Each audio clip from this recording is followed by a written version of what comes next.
Welcome to Life Planning 101, brought to you by Kennedy Financial Services of Eastland. Tune in every Monday morning at 8:30 on KATX and again on Saturday morning at 9 a.m. on KATX and KWBY as Angela Robinson joins Stace Gaddy to share important financial information to help you live life on purpose, insurance, investments, estate and tax planning, and much more. All covered now on Life Planning 101.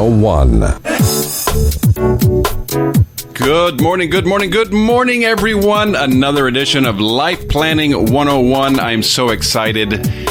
It's a fantastic segment, and we are just so pleased to have it here at KATX. I'm Stace Gaddy. Angela Robinson from Kennedy Financial Services, our expert and special guest. Good morning, ma'am. Good morning, and thank you, Stace. Real happy to be on the show this morning. We've got a great topic, as always. I like to think all of our topics are great, and I would think they really are. I think our listeners would think the same thing. But we're going to be talking about Social Security today because there's been some big changes with Social Security. And I think, it's funny, we did a show, and usually, we try to divide up, but we actually did a show not too long ago on all the different ways that you could file for Social Security and how important it is to plan for that.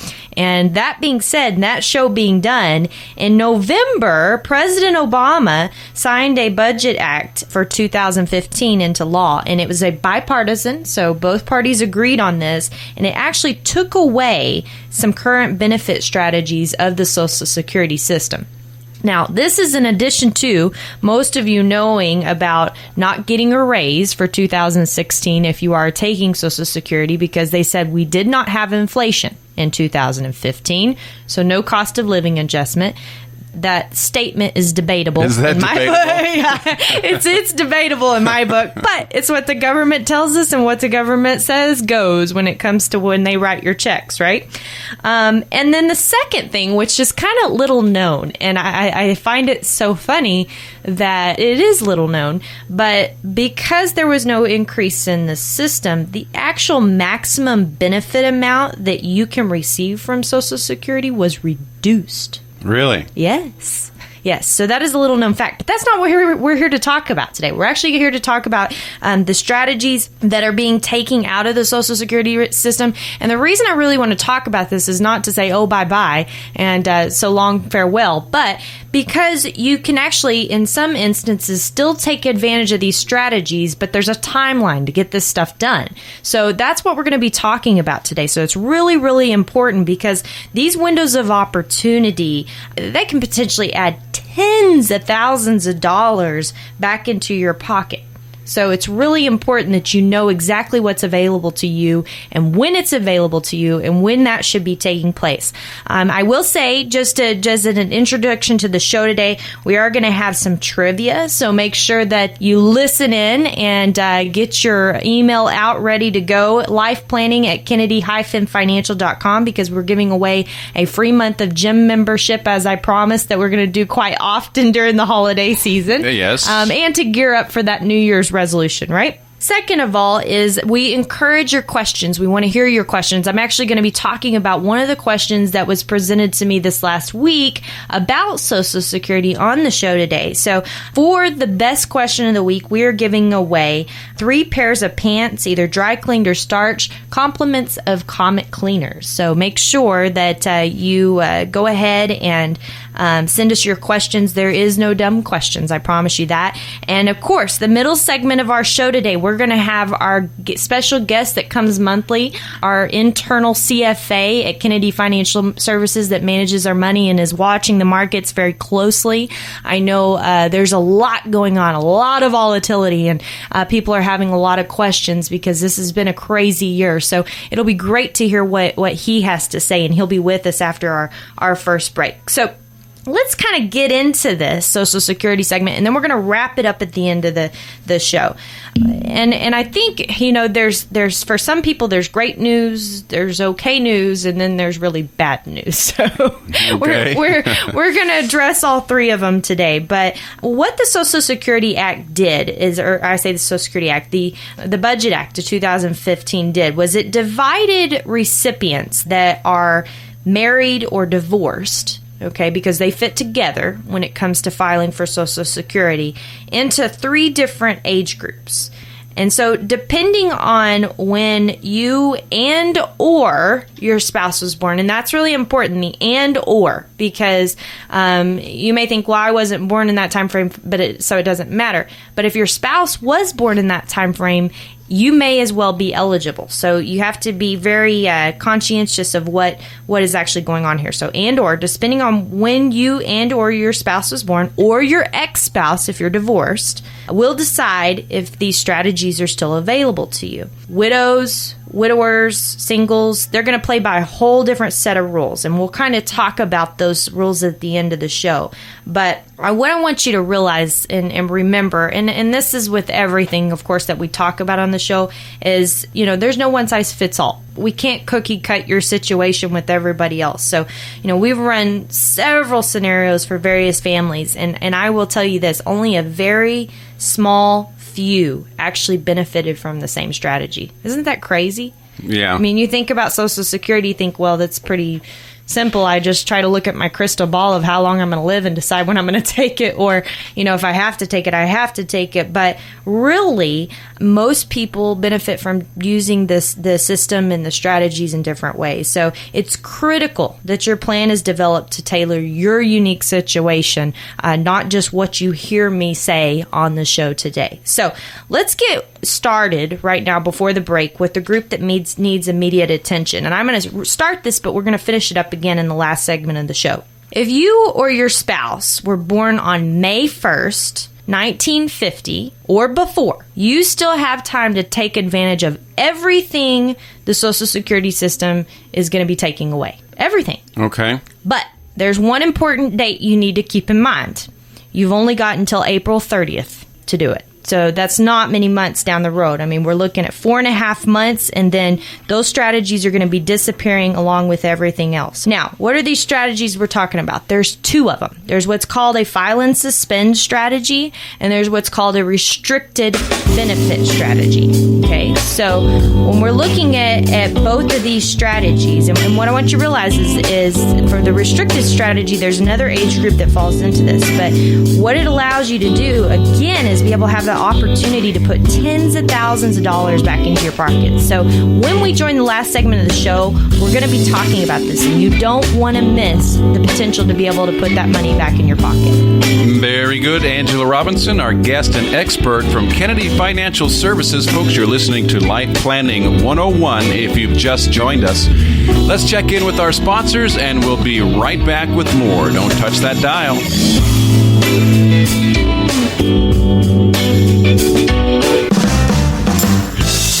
Welcome back, everyone, to Life Planning 101. I'm Stace Gaddy. If you're just joining us, our resident expert from Kennedy Financial Services, Angela Robinson. Our topic today, will recent Social Security changes affect you? And Angela, that sounds a bit to me like a rhetorical question. It may be. That's a good point. I tell you what, it is a great topic, though, because there are some very time-sensitive things you need to know to be able to take advantage of current strategies that really could put tens of thousands of dollars back into your pocket.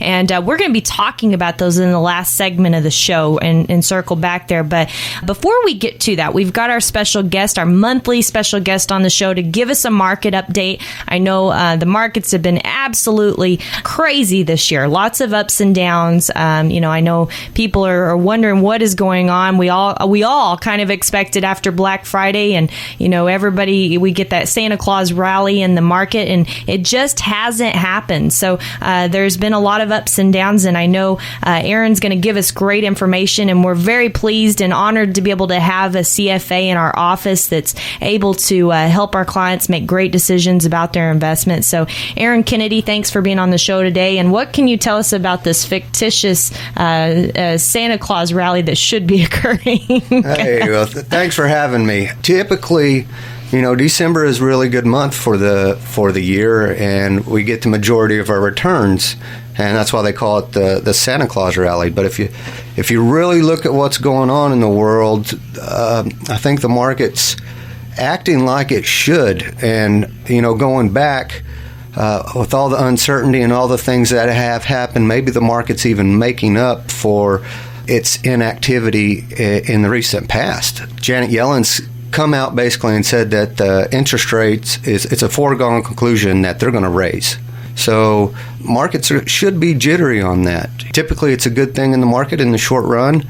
Don't think it's going to hurt the market, but any kind of uncertainty is going to hurt the market. So we should see volatility. OPEC came out and just said that they aren't going to stop producing oil. And guess what? Oil's tanked. We're down at 37, 36 today. So, the market should react on that. We're coming into a political election. The market should react to that. Too bad it's just all happening in December because, I got Christmas presents I want to buy and I want a good market. But, this volatility, typically it's a good time to invest if you're buying on the low, because most of these things get worked out on their own. That's right. Yeah. And I think it's really interesting. The markets always foretell, what the future is historically. We can look at them and we can see, kind of what to expect several months down the road. And I know next year there is a lot of uncertainty, especially with what's going on in the oil industry right now. And I found it interesting. You brought up something the other day, Aaron, about why, the oil industry still has a chance to recover strong, about West Texas Intermediate pricing. So could you speak to that a little bit? It's pretty remarkable. WTI, or West Texas crude, has always traded a little bit lower than Brent. And very, very recently, we've seen that price action change. And I think it's a good thing. OPEC or Saudis trying to push out the U.S. shale drillers. When we look at our shale drillers, they have been absolutely remarkable, even through this weakness. Because, if you think back into 2013, break-even oil was at $60. Then break-even oil is at $50. Then break-even oil is, $40. And today they're talking about break-even oil at $35. So wow.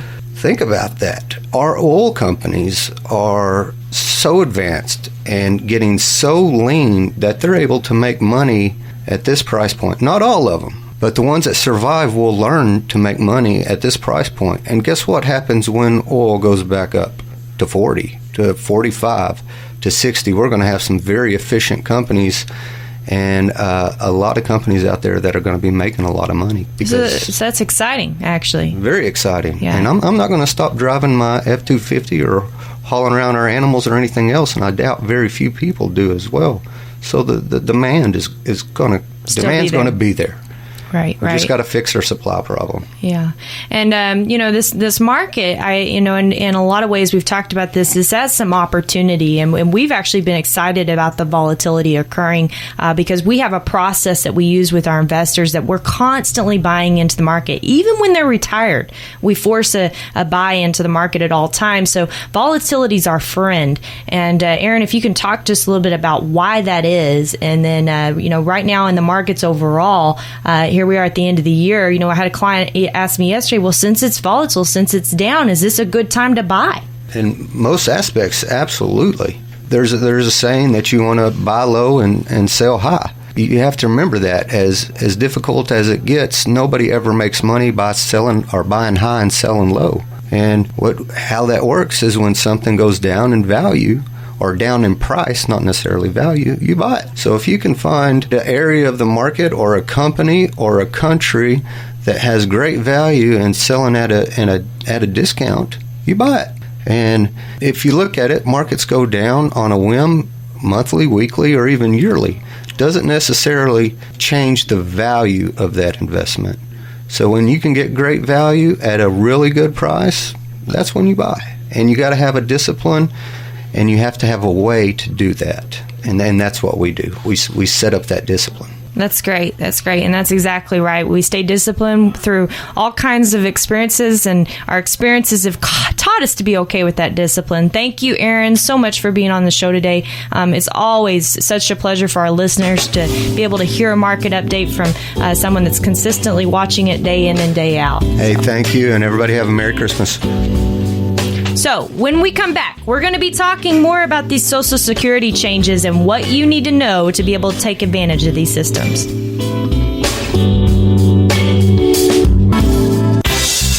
Special thanks to all of our sponsors. As usual, welcome back in, folks, to the final segment of Life Planning 101 this morning. I'm Stace Gaddy. Here's your expert, Angela Robinson. Thank you, Stace. And as we promised, we're going to be talking about these Social Security changes. And we do have a short time frame here, so we're going to crunch a lot of information. So really encourage your questions. Life Planning at Kennedy-financial.com. And of course, the best question today is going to get 3 pairs of pants, either dry cleaned or starched, from Compliments of Comet Cleaner here in Eastland, Texas. And we thank them for their sponsorship there. So let's get to the immediate action group, the ones that need to really be thinking about something, because you only have until April 30th to take action. And that's if you were born on or before 1950. They've got 2 strategies here. One is disappearing by April 30th. The other, you have a little bit more time. The one that's disappearing is what is called a file and suspend strategy. And what this means is that full retirement age, when you hit that magic number 66 and so many months, you can actually go and file for your benefit, immediately suspend taking that benefit, which means it allows your benefit to keep accruing. Every month that you wait, the Social Security system will pay you more, where when you reach age 70, you will actually be able to take 132% of your original benefit. So what's the benefit to doing this? Well, there's 2 things. First of all, it would allow your spouse to be able to go ahead and file off of your benefit instead of their own, which the reason for that is if you looked at your Social Security statements, half of your benefit may be higher and sometimes substantially higher than your spouse's benefit. So they may want to be able to do that, but you can only do that by filing suspending. After the new law kicks in, so after April 30th, if you file and suspend your benefits, then that means all the benefits that are tied to yours will be suspended as well. So your spouse could no longer file on yours, which is kind of a problem, right? The other benefit, and this is a little known fact, but if you file and suspend your benefit and you die before you start taking your benefit, Social Security Administration owes your family the amount of money that was paid out between the time that you filed and the time of your death. So a lot of people don't realize that. So there is a reason that you maybe want to suspend your benefit anyway, file and suspend anyway. But of course, you have to outweigh that with what your spouse is giving up by doing that. So again, it's a lot of calculations in there, but you want to make sure and know what you need to do by April 30th because you got very little time. There's a second group of people, and those are for the people that were born between May 2nd, 1950 and January 2nd, 1954. You had to be born before January 2nd, 1954. You can't file and suspend your benefits. You can't do it. It's gone for you. How without suspending that spousal benefit as well. However, you can file a restricted application. And what this allows you to do is actually file on your spouse's benefit while still allowing your own benefit to accrue up to that 132% of your full retirement age benefit. This is really great, and it should be considered. The funny thing about the law was, and I don't know why they did this, they didn't put a time frame on it. So you may not need to implement this strategy for a couple years, but you need to have a plan to know exactly what you're going to do and how you're going to do it. So that's really important. So if you fall in that age group, you need to start looking at planning now. The third group of people, well, they might have been better if they just went to Vegas and rolled the dice because they really are kind of getting screwed with the deal.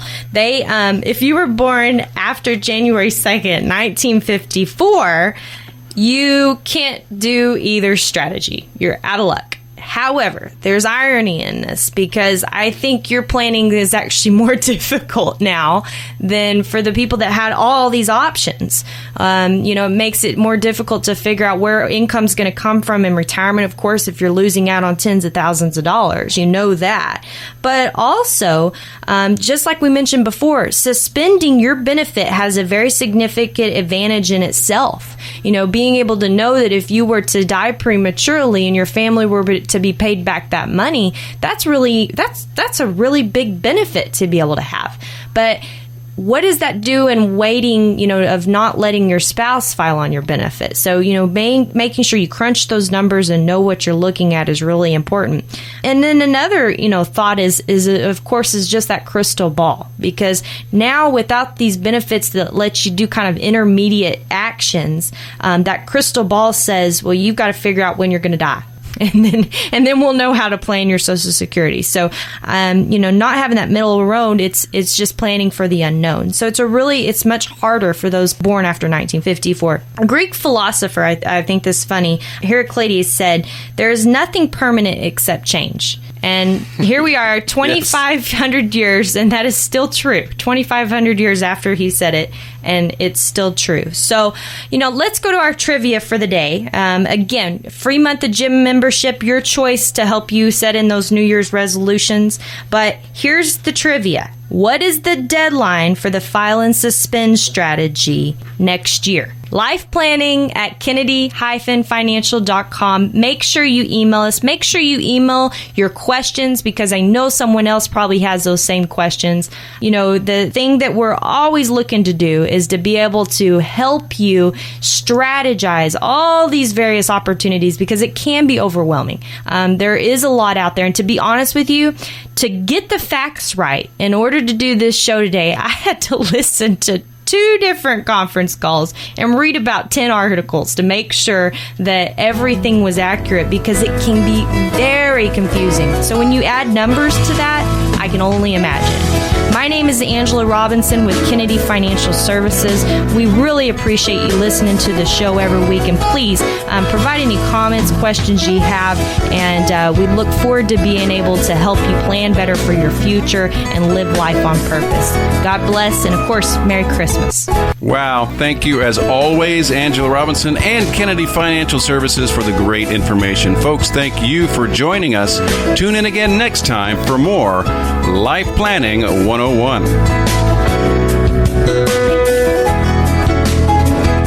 Thank you for joining us for Life Planning 101, brought to you by Kennedy Financial Services of Eastland. Tune in every Monday morning at 8:30 on KATX, and again on Saturday morning at 9 o'clock on KATX and KWBY for more Life Planning 101. Securities and investment advisory services offered through VSR Financial Services Incorporated, a registered investment advisor and member of FINRA SIPC. Kennedy Financial Services is not owned or controlled by VSR Financial Services Incorporated.